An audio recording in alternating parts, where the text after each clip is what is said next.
Juan Carlos Galvis, tercera generació d'una família d'hosteleros que va arrancar en l'abuela Eulàlia en Alcoi.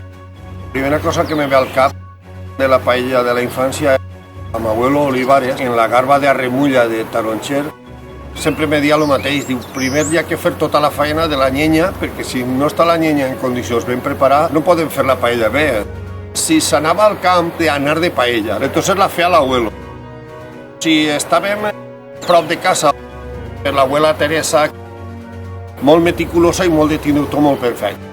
Ma mare i els records de l'abuelo, pues, és els meus inicis en el contacte de la cuina de la paella. Tornem a anar de paella. És anar de paella, anar de paella. Paella de trona. Es feia una paella on Déu mana, la carn de corral. Anar de paella es comença anant al camp. En la carn matar en casa, el pollastre i el conill. D'ahí se replegava la sang per poder fer les pilotetes. Pilotes, són pilotes de paella. De la pilota del putxero fem les pilotetes per la paella. I du pilloneig i du canella. Entonces, claro, i si a canella li dona un gust especial. El concurs de paella d'arròs de la Valldigna.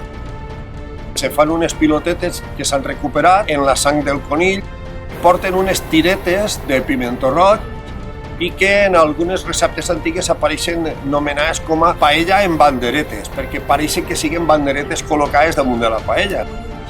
La paella d'arròs de la Valldigna és una paella en pilotetes de sang de conill i en banderetes. Aquesta tireta de pimentó és tan bona com una gamba. La bandereta és la gamba del pobre. El valencià és molt creatiu i molt humorístic. Els valencians són apassionats, no? La verdura només una miqueta fregideta i una miqueta cuita ja està bona. Que li quede algo de sabor de verdura i de color i d'aromes i després aquests aromes mesclar-los en l'arròs.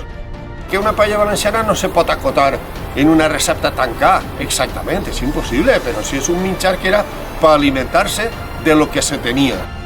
Si els orígens de l'arròs de la paella no ni siquiera portaven carn, com ara vulguem dir que la paella valenciana té que ser exactament aixina i no pot ser d'una altra manera? Per què se fa una paella valenciana en carns i verdures de la temporada i de lo que tenim?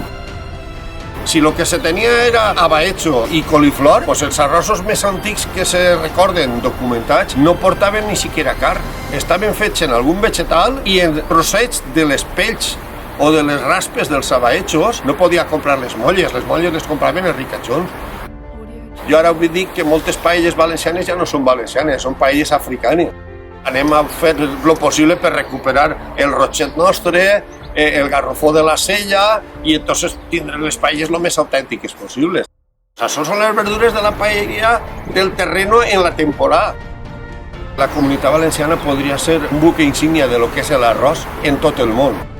La paella està en tot el món i se fan tota classe de paelles que si ixen bones i la gent se les menja, això és la part positiva que té el tema. Dius, durar chorizo, durar les locures que se puguen ocurrir. N'hi ha unes persones en aquest puesto que creguent-se que això és la paella, se la mengen, està bona i els agrada i disfruten.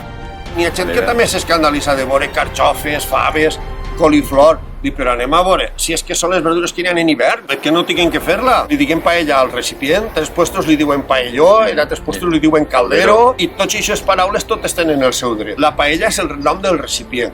Fem una paella de això o de allò, no?